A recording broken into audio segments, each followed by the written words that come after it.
Thanks for asking me about it. Really appreciate it. When you get back to the podium, I'll start recording. Just give it 30 seconds. I'll give you the thumbs up. Just, you give me the thumbs up and we'll go. We're good? Yeah. Okay. All right, you guys ready? Ready? Can you hear me back there? I don't have a microphone, so. Awesome, thank you. All right, today we're going to be talking about moving into InfoSec. Some of you guys are InfoSec employees, I know that. So it may not be as interesting for you, but maybe it'll give you a chance to inspire others to move into this field. What we're going to be talking about is just pivoting into a new career into InfoSec if you haven't, or if you're not already there, or get the job you really want. The idea is we're going to have a roadmap together to get the knowledge that we need, the fundamentals, and obtain some clear and critical knowledge. Also put together some gadgets and projects to sharpen your skills in a fun way. So who's it for? Anyone that needs a new edge in their field, someone that wants to explore other options, and maybe they're not as interested in the field they're in. Maybe just looking for inspiration. I know when I go to conferences, people ask me, how do I get to become a pen tester? How do I go into the blue team? What do I do to even start? It's a big field, so this maybe will give you some answers to give those questions. Now, who am I? If you got to the ISA, you've seen me present on gadgets before. But my name's Erich Jackson. I'm a senior pen test analyst. Bunch of certifications. I've got, my prior life was app dev and project management. I have a patent in language translation, so if you want to have a spare app or two, I'll bore you to death on that. I have an open source GitHub that I'll tell you about here in a moment. But as I said, I present normally on web application security. But enough of that. Let's talk about what we actually do to actually begin our way into ISSA. Thank you. All right. So the first question to ask is security the right fit for you? Everyone loves to hack. Most people want to talk about hacking. When people hear about a fraud, it's like, I'm interested because A, I want to do it, I want to know how it's done or how to stop it. And I used to like to dabble in it a lot, but never really thought it was really for me. The hacks are fun. It's true. It's the best part of the job, absolutely. But there's a lot of hard work and study that goes in prior to that, and preparation to really understand that. So your first leg of your journey is to determine, is this your real passion? Is this what you want to spend your hours of free time in? Is this something that you want to make your main life? Do you want to commit all your time? Now, there's good signs that security fits. I have here that you'll have a surge of creativity and maybe doing tech outside of work. But if you like taking apart things, if you like to see how things are prevented, one of my friends here who gets her nose all squinched up when she sees something bad and wants to prevent it, that's a good sign that you should be security. So time to set a new course. What I mean by this is your job something that you need to leave, or is it something you just need to alter? My dad gave me this book, and it's always a bad sign when Dad gives me a book. So they're weird, strange books. I have a whole stack of them. If you guys want to read, I can give you one. He gave me this one called Orbiting the Giant Hairball. Has anyone heard of that? Alarming title, because it's like, oh no, this is not good. It's going to be another dad book by this Gordon McKenzie guy. He worked at Hallmark. He was hired because he was creative. He was artistic.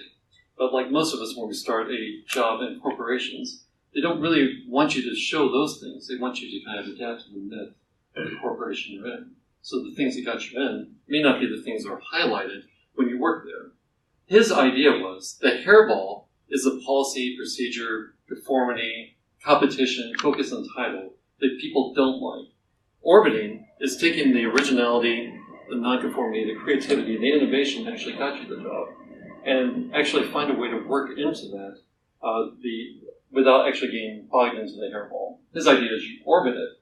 You don't fall into that. You can't just do anything you want. You just have to find things that the company needs you to do, but that you want to do without falling into the daily politics, jealousy, unfairness. It was actually a really good book. It gets a little bit wild at the end, just to recommend this. It's like $5 on Amazon. That being said, the day you decide to go into security, it's like quitting smoking. You get immediate benefits that very first day. There's things that you will know that other people just won't know. You'll have a wide, sort of holistic look at technology that other people just don't have.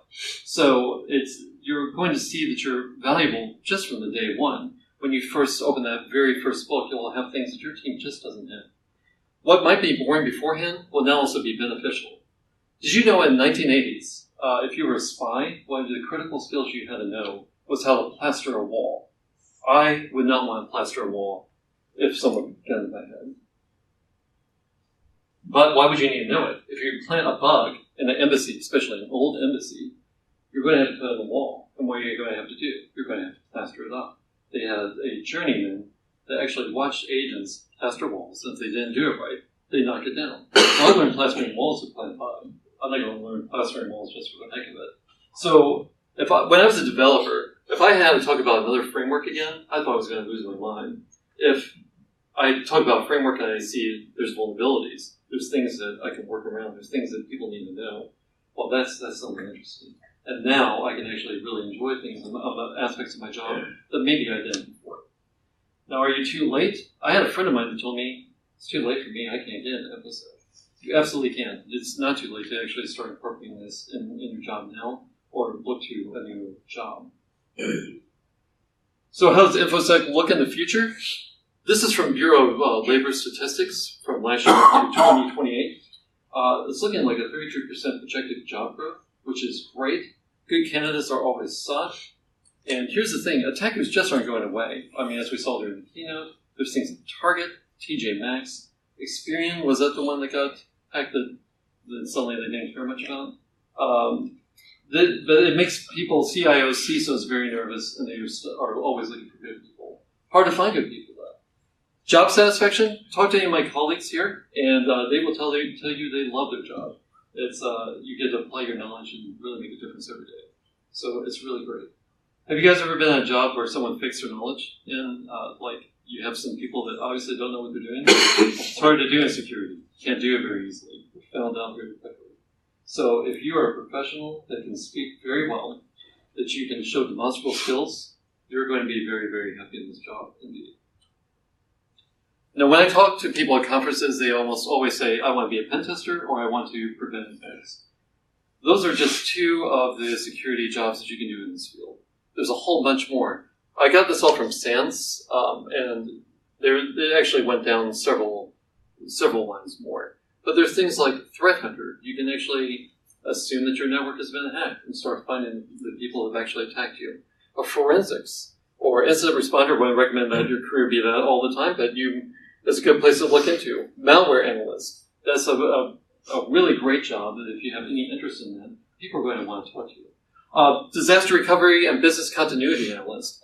What are our tenets in security? It's confidentiality, integrity, and availability. This is the availability part. People tend to overlook that. They're like, why do I want to do anything with that? Well, that is a key area in security that people really will enjoy. A great one to go to. Did anyone go to DerbyCon 2017? Did you guys see the keynote from Microsoft where they talked about imposter effect? It's where you think that other people know a lot more than you do.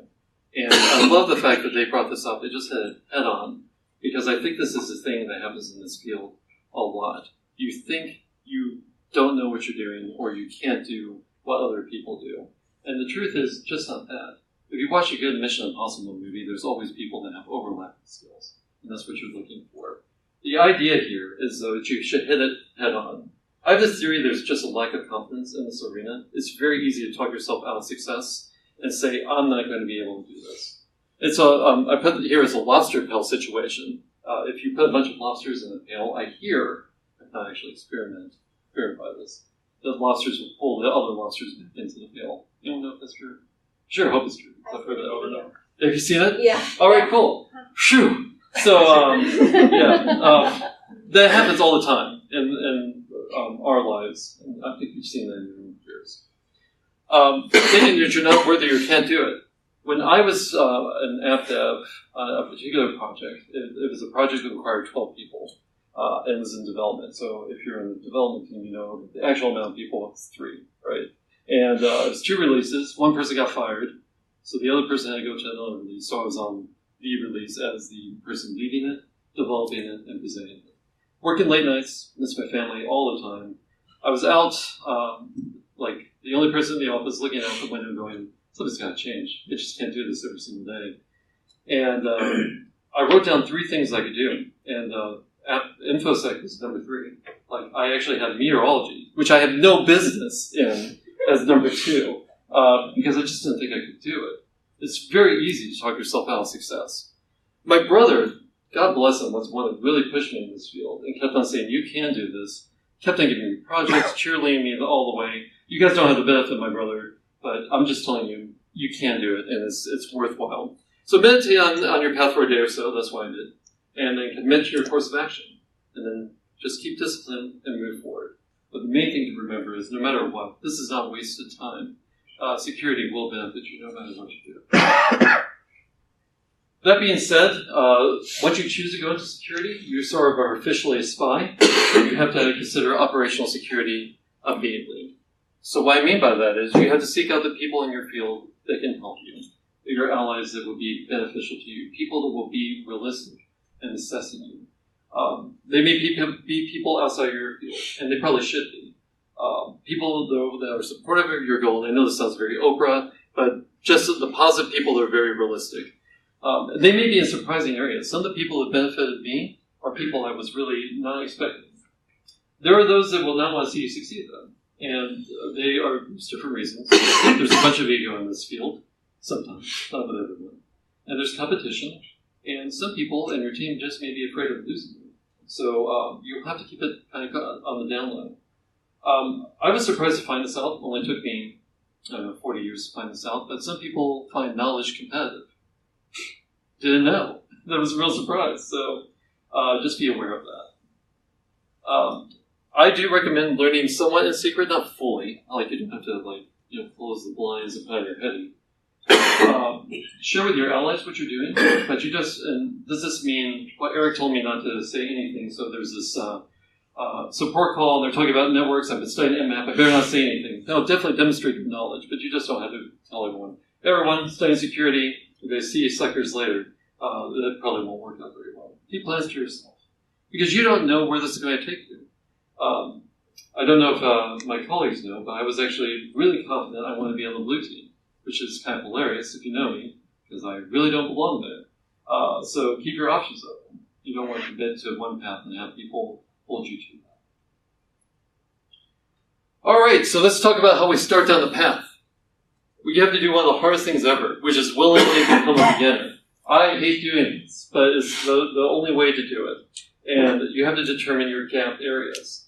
These are things that if you're in a network job, do you know how to develop? If you're a developer, do you know networking? Do you know how the internet generally works?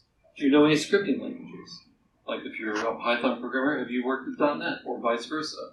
If you're Windows, how much Linux exposure do you have? Anything that might have scared you. Now, I'm not saying you have to learn all these right away, and you don't need to know all your gaps right away, but you should at least be realistic in assessing and determining what you're missing.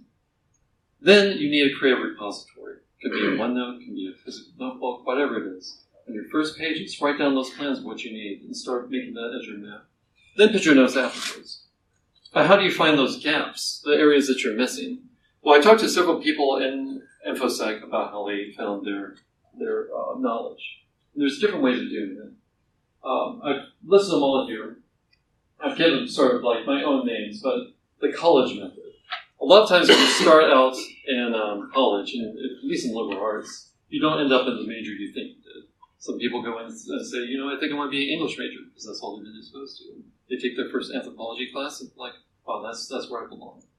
So what they're doing is they're sampling a lot of information and finding out what is the most interesting sticks.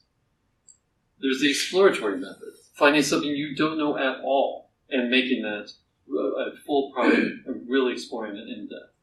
You can ask for official training, but it's kind of hard to get. This is usually people's path. They're interested in InfoSec, they ask for training, they're denied, they give up. Don't let that be you. There's unofficial training, though, and that's really easy to acquire, and I'll show you how to do that. So let's talk about the college method. One thing I did is, I'm a big book reader. I know not everyone is, but there's a whole bunch of books that you can get, and I recommend you become very familiar with half-price books. Half-price books has all the certification books that people have gotten rid of and have given up on, and they are great. If you want to get an intro to security, they're there for like $9. I was there just 2 days ago, and there's a bunch of them out there. Occasionally you see big name books like Nmap or Metasploit or the Web Hacker's Handbook. All good choices. but start becoming familiar with that. Hacking Exposed, if you've not seen that before, it's a gigantic book about actual hacks, how they were done, and how to prevent them. If you find yourself reading this, you'll find out, wow, I actually really enjoy this. This is a great place for me. This was it's a little bit old, but I think it was $8 at half-price books. Either way, get it at your library if you can find it there or on eBay. It's worth it. It will give you a very clear idea of what you're missing and parts that interest you. Also, check your corporate library. I'll mention this again. A lot of corporations have libraries that are free and available, and might have some of these books right now. I'll mention that more in a second. Podcasts. I would start podcasts immediately. If you're slightly interested today, start finding all the podcasts you can. I like Risky Biz, but everyone here has an opinion. Security Now is a good choice. Down the Rabbit Hole has a really annoying intro, but they have some really good stuff in it. But ask around, you can find some people who have their opinions. If you're a video learner, that drives me crazy, but some people really go well with that, think about Weaponize. That's Jeremy Drurin's site. He has all sorts of things, from application security to encryption, all sorts of things. Sammy Kamkar, have you guys heard of him? He's the hacker that will talk on Wired about how things have been taken apart and hacked. He's hacked cars. Internet of Things guy. He's a really good one to kind of follow because you can pick up about half of what he says when you first start out. And wow, here's some of the things else I need to learn. He has some really good hacks. Hack 5, they're going to try to sell you gadgets, but they have a really good webinar, or not webinar, really sort of a program that's really highly produced. But it gives you some really good ideas of what's out there. Don't have to buy anything to learn it. And what's good about them is they actually will cover people other than themselves. The main thing is to find something you can research daily and find where those gaps are. Now the exploratory one, we're going to go into finding full knowledge about some particular topic that maybe you don't know. I'm a gadget person, love gadgets. I'll talk about gadgets all day. Always find options that you can build instead of buying. So there's a ton of things out there right now for you that you can look for free. A portable firewall is a great option. Raspberry Pi, there's so many choices there. OpenWRT or Tomato, if you're not familiar with that, that will flash your router and make it into something new. Arduino, there's just so many choices out there that you can explore. So if you find something interesting, find out if there's a gadget you can make and do it. If you have no idea, if I'm hitting you with a bunch of these and you're like, I don't even know where to start, look at HackerBox. HackerBox is a subscription service. You don't have to subscribe. And they're around $60 or $80 each. And they have all the things you need to do some sort of gadget project, and there's usually 6 or 7 things in them. That includes things like physical pen testing, so you can get a full box of lockpicks. RFID, so you can make your own alarm system and bypass it. I think there's some wireless one out there, and USB attacks. There's all sorts. And the instructions are pretty good. So it's a really good place to start. If you don't want to do gadgets, you develop.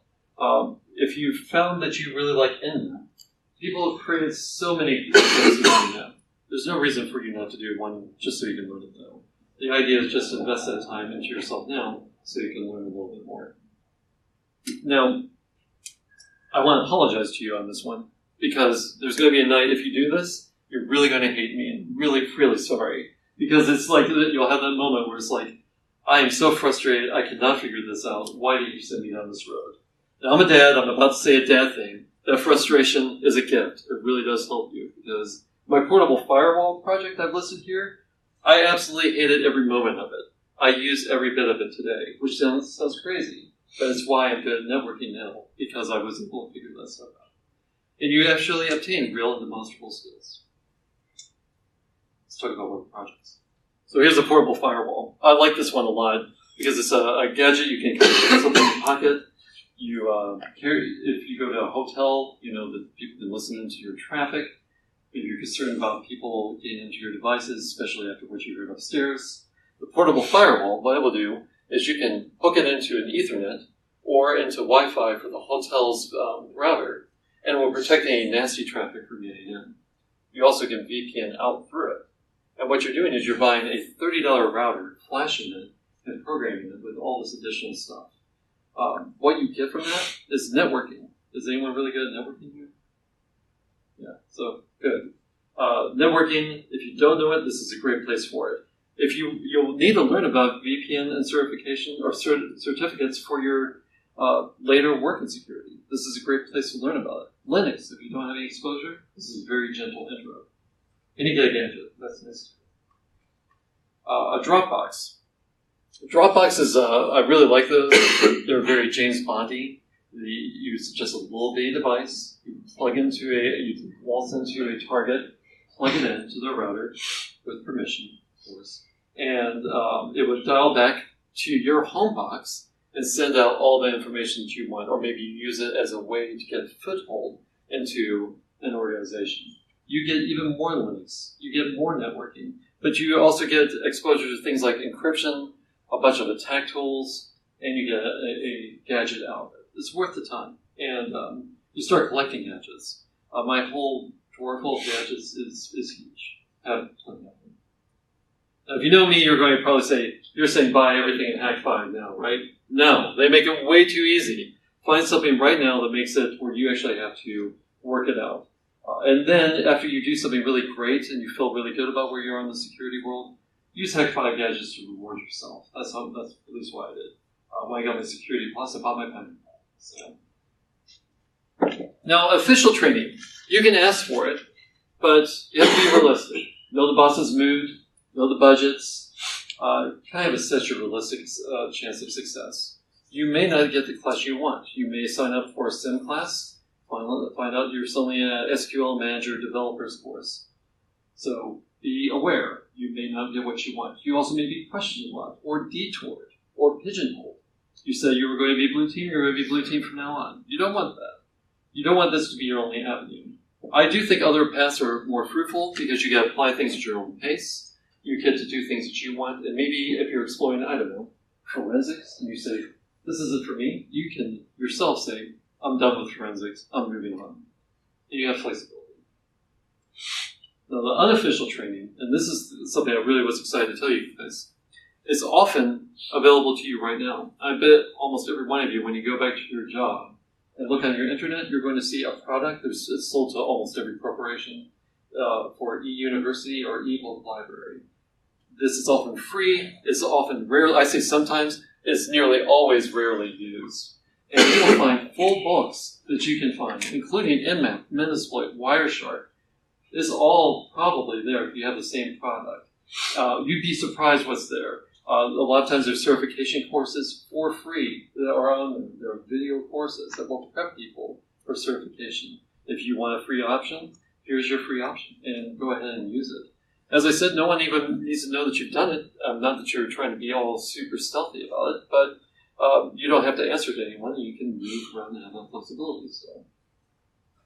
There are also lots of free online options. Capture the flag is an option for a lot of people.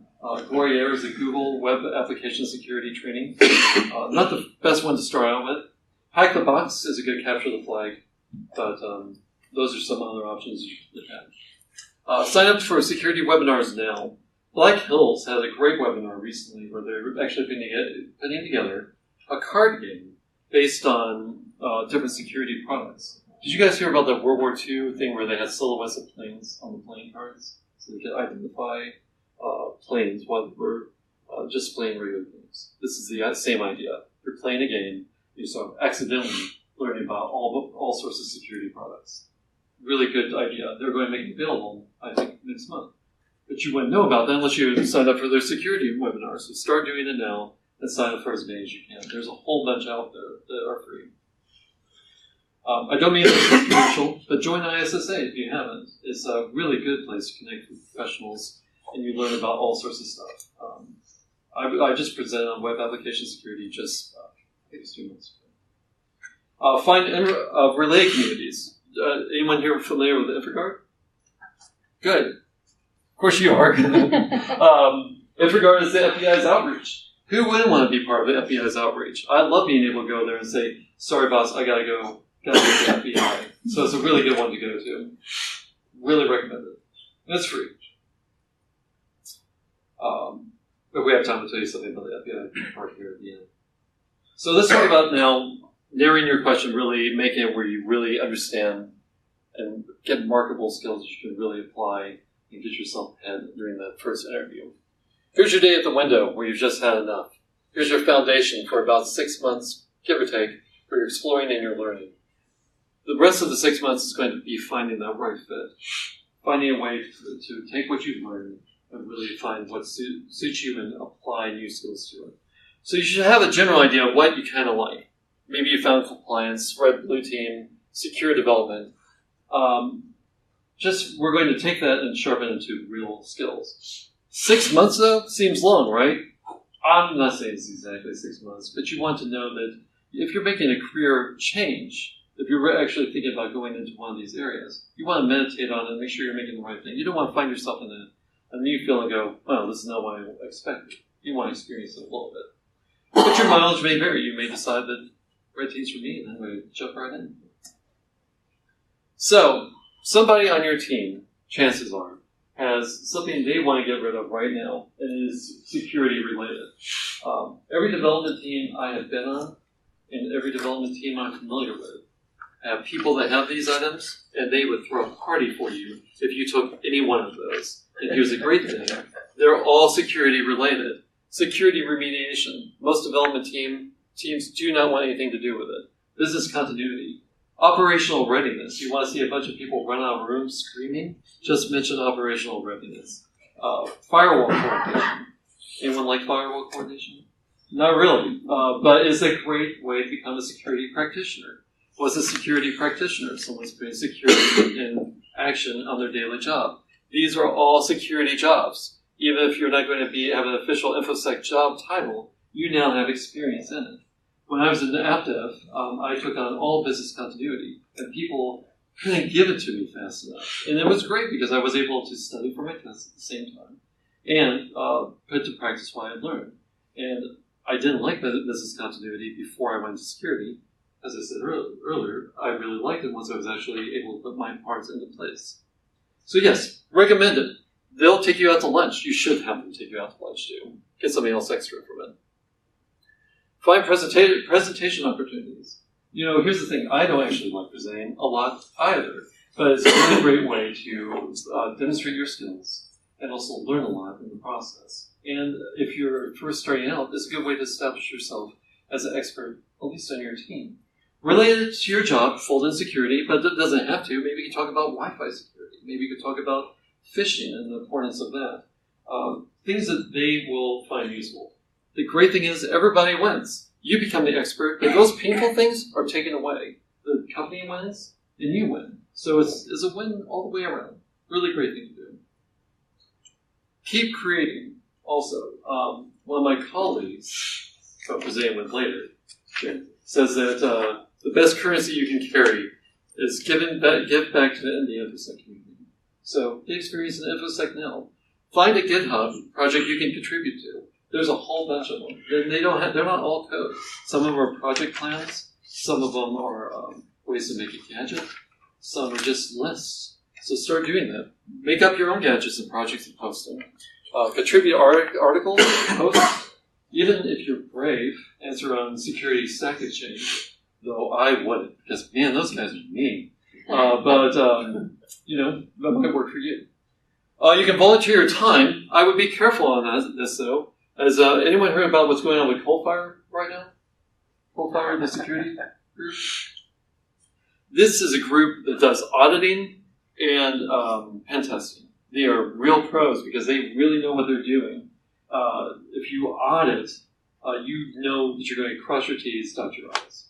And these guys broke into with a good statement of work, signed off by the right authority, broke into a courthouse as part of the pen. Yeah, you're familiar with this. Broke into a courthouse. They found it unlocked, so they locked it for them and acted like it was locked in the first place. Broke in, waited for the police when they set off the alarm intentionally, showed the police all their tools. A sheriff who was responsible for the courthouse didn't like that, arrested all of them, even though they had a statement of work signed off, correct authority. These guys knew what they were doing. I say that only as a word of warning, because if you're first starting out, it's easy to miss a few things.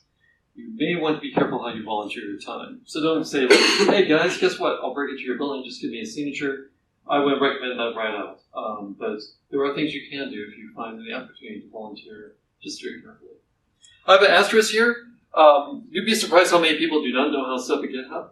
The very day you set up a GitHub, you already have a tangible skill that other people don't have. I talked to several team members and colleagues that do bug bounties. This is an option. You can get real money and real knowledge and real experience. I recommend working through a company. It gives you a bit of a shield from liability. A lot of times, though, issues are found immediately. It's going to be hard for you to be one of those people to find those big issues. Might be a bit frustrating. I actually tried to do this myself. I really wanted an Omega watch, so I'm like, I'll just spend a weekend doing bug bounties. I got nothing. So, and this is what I do on my daily job. So, sending reports to companies. Some of them have hidden in their terms of service. Hey, we take bug bounties. It's usually in like 9-point font because they don't really want it. But stay within their scope and deliver it carefully. Some, if you decide to send to a company, hey, I found a security issue, be very careful how you do it. Some do not respond well to unsolicited reports. So, I'm saying be careful with this, be careful with that. But you're in security. You're going to be sometimes a professional bad guy. Also, I really do recommend getting a basic certification. When I've talked to people in project management, they ask, do I need a project management certification? I usually say, well, what's your experience? Have you done it? Then maybe not. These days with Agile, maybe, possibly. Development, do I think a certification is needed? No, I don't. I do in security, at least at the beginning, for a couple of reasons. Now, it's probably going to be, if you're paying for this on your own time, probably going to be one of your big dollar items. But CompTIA offers both security and pen test plus at a low cost. It's the less expensive entry. And what's great is you don't need to take a course to pass it. I took my Security Plus entirely on half-price books and projects and aced it.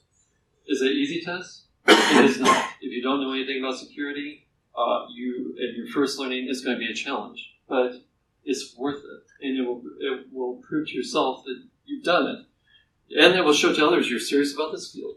You have proven knowledge, and you're so certain you've bet money on yourself that you can do it. Security Plus sends you a little wallet-sized card.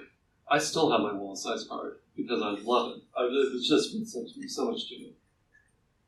So the result is you have real work in your job, taking all the good stuff that people don't want, outside contributions, GitHub, demonstrable knowledge, like gadgets development.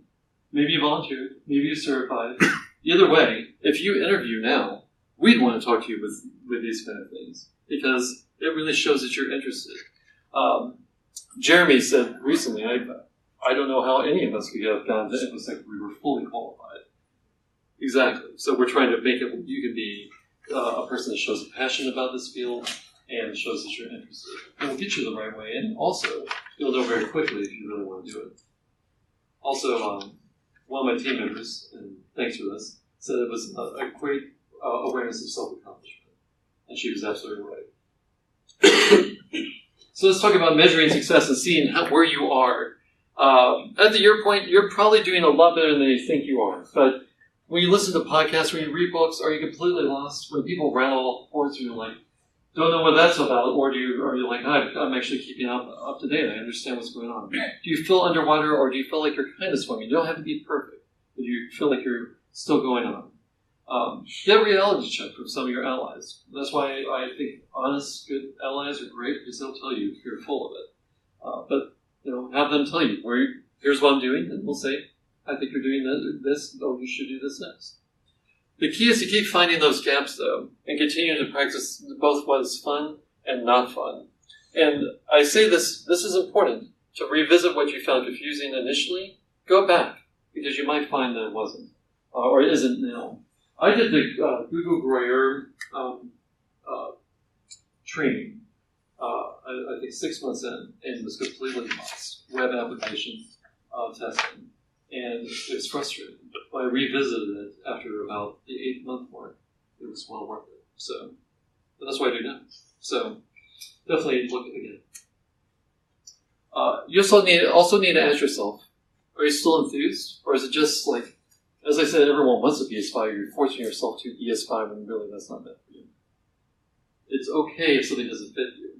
You can actually make an impact. You're not wasting your time. Everything is cumulative. So even if you learn about stuff that isn't in your area, it's still going to help you later. If you decided that you want to be blue team and decide, I don't really want to be blue team, I'm going to go red team, well, guess what's going to help you a lot? A lot of knowledge about what the blue team does. Also, there's this thing where you suddenly become your job, not really just do your job. When I was in app dev, I was a very, very good developer. I was very good at project management. That was my day job. I did not open up a book on the weekend. I definitely didn't want to talk about it later, and it was just exhausting to think about. I am an InfoSec practitioner. Anyone that knows me knows I read this and read it constantly. On my vacation, I put 2 projects together. I'm not saying everyone should do that. Definitely have an OC thing going on there, but you end up doing a lot of it. You read about it. It's what's interesting to you. So if you still find it exciting today, you're doing the right things.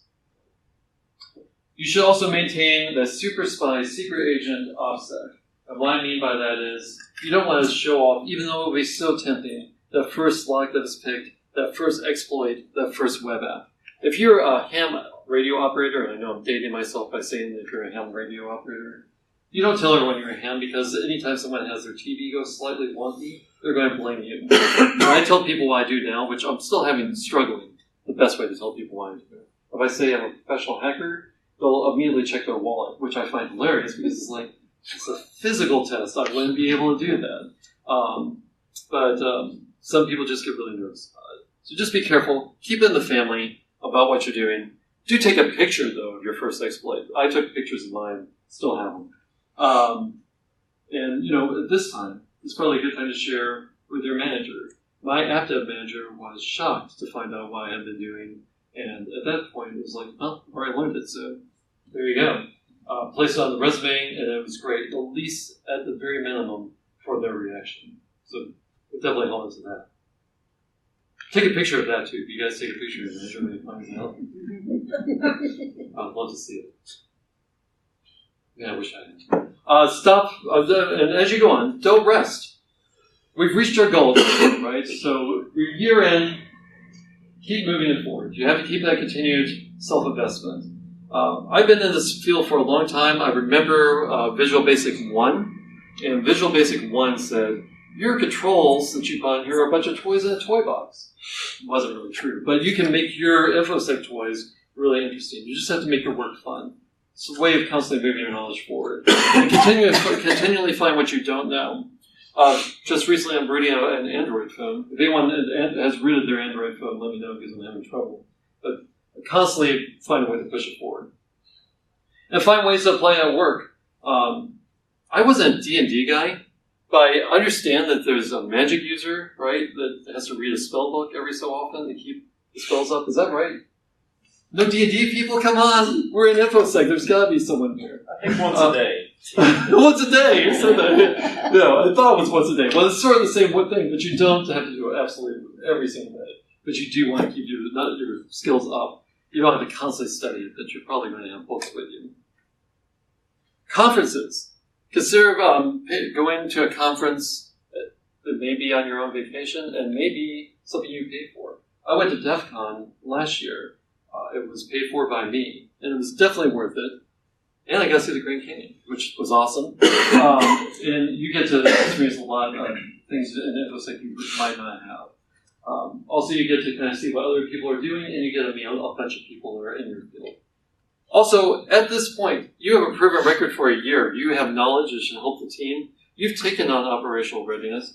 This might be the time to take one of those coins and go to your manager and say, how about you pay for that one-day conference for me to go? And they should pay for you on something like that. Maybe not DEF CON, maybe not Black Hat, but maybe something like B-Sides. Also, constantly look for the right fit. Your community, like ISSA, can point you the right way. But you can look inside your own company. When I was on AppDev, not to give you yet another story, I was assigned temporarily to a team that required a project management person, because they were lacking in that, and someone that understood the technology. So I was assigned to it for 6 months. Then they started looking for, they didn't know the name.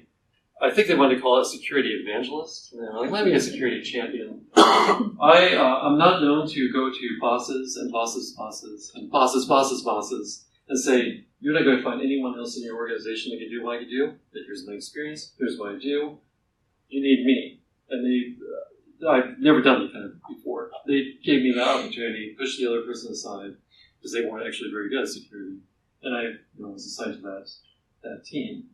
There was bad parts about the team, but that was definitely a good part. So I would definitely seize the day. I got to stop putting Taylor Swift on my presentations. I just realized that she has been in every single presentation I've given this year. So sorry about that if you've seen it online. There are going to be people that are going to tell you right off, you don't belong here. There's a lot of ego, and I've said this on an earlier slide. I definitely experienced it myself. When people told me, hilariously, if you're a developer, you have no business in security, which is funny because we want people that are developers that are experienced in these other areas. So, because they're the people that have experience with technology that a lot of people don't. So today, you're here showing interest in security. You're committed to security in the future. Therefore, you're putting security in the action. So keep moving towards your goal, and you'll find your bet. Now, I know a lot of you guys are InfoSec people, but just in case you're not, today you're deputized fully. You can call yourself an enthusiast, evangelist, a champion. If you actually are doing it right now and you don't actually have the title, well, guess what? You're a security practitioner. Again, the practitioner is someone putting security into place. So start with when you listen to podcasts and they say this is for security practitioners worldwide. That's for you. I wanted badges for everyone, but I didn't know how many people, and they're really expensive. So sorry, no badge, but it's a pretend badge. Tell people that you got deputized in 2019. Anyone else that says that you don't belong is completely wrong. So, and just to revisit what we're talking about. Be humble, invest in yourself, do the hard work, but really the key thing is finding the enjoyment and find ways to apply it where you can actually enjoy security. Don't get stuck in the hairball. It's really easy to do that. I understand that basketball players get upset with others because somebody makes a less million than the other person. That's getting stuck in the hairball. Is that true? I don't know. Sports, not me. But sports ball. Bill, sports ball. Big fan. I'm a hopeless Bengals fan. That's why I tell people I don't even know what it means. So, that's football. So, it works. It's amazing how well that works. But seek opportunities that you can apply your special skills. If you aren't enjoying it, reset yourselves and recharge. It's really important that this is one of those few investments that you can put time in, and you are not going to throw away what you've learned. It's not like investing in a framework that's theoretical. It's not like, should I learn Couchbase or should I not? Maybe Couchbase will be used, maybe it won't. Everything you use in security will only build yourself up that much further. That's what happened. So here's my contact information. You can take a picture of this if you like. This is my personal address. I'm also reached at saintcrossbow@gmail.com. I will explain why Saint Crossbow some other time. Look for my GitHub. I have all sorts of projects out there. I just posted a plan that if you want to make your own shark jack, you can. It's out there. So if you want to find one, mine's better. I think Hack5 found it, and they posted some of their own payloads as their own. Can't believe it. But I guess that just means it's a good project. So I'm happy to answer any questions you guys have at all. Yes, please. On the GitHub account, do you suggest that it be public or hidden? Because if you can think of something that somebody else hasn't thought of, then everybody will copy it, and then you won't be unique. It's a good question. So should you have a GitHub private or public? I would answer 2 ways. I would possibly do both. Private for, because we've seen a GitHub where someone was putting what they were learning, and they were clearly not learning anything. Dangerous for them. If you have your own idea, then you probably don't want to post it in GitHub. The reason my company owns my patent is I was dumb enough to open my mouth. But I'm glad I got a patent for it. So I know I can't pronounce that correctly. I've really worked hard on it.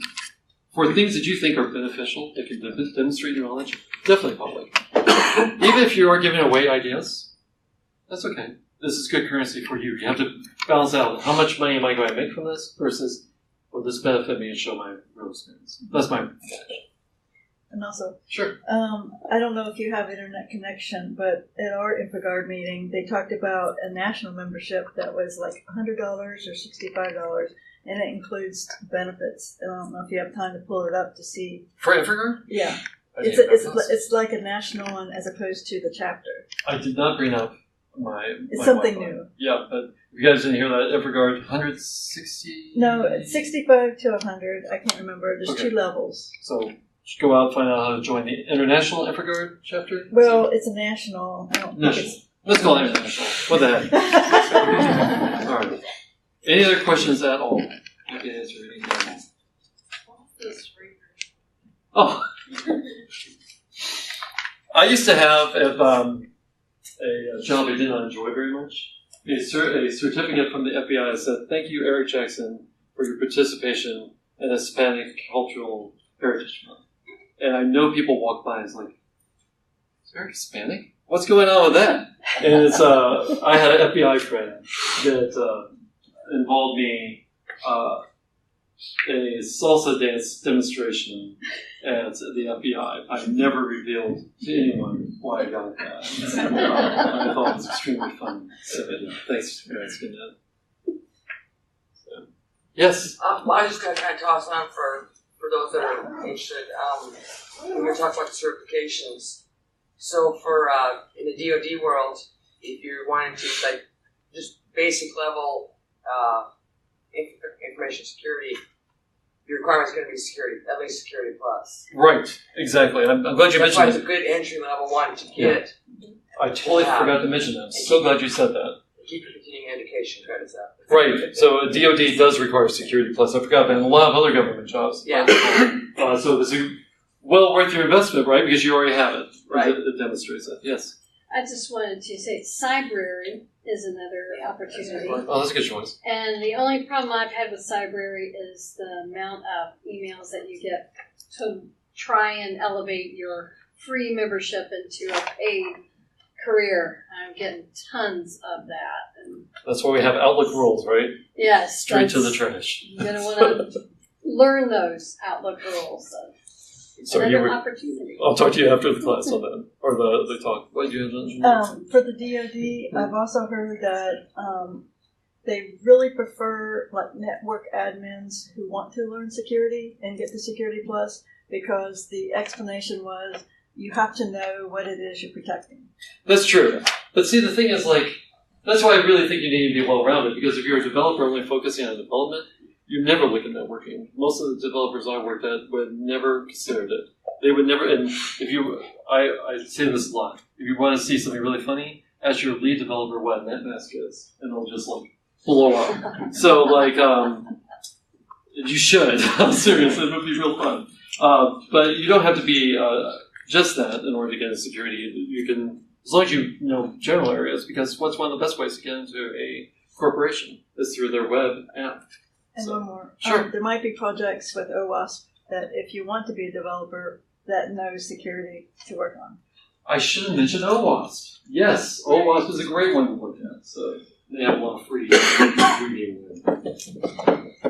Any other questions at all? I will offer, if you guys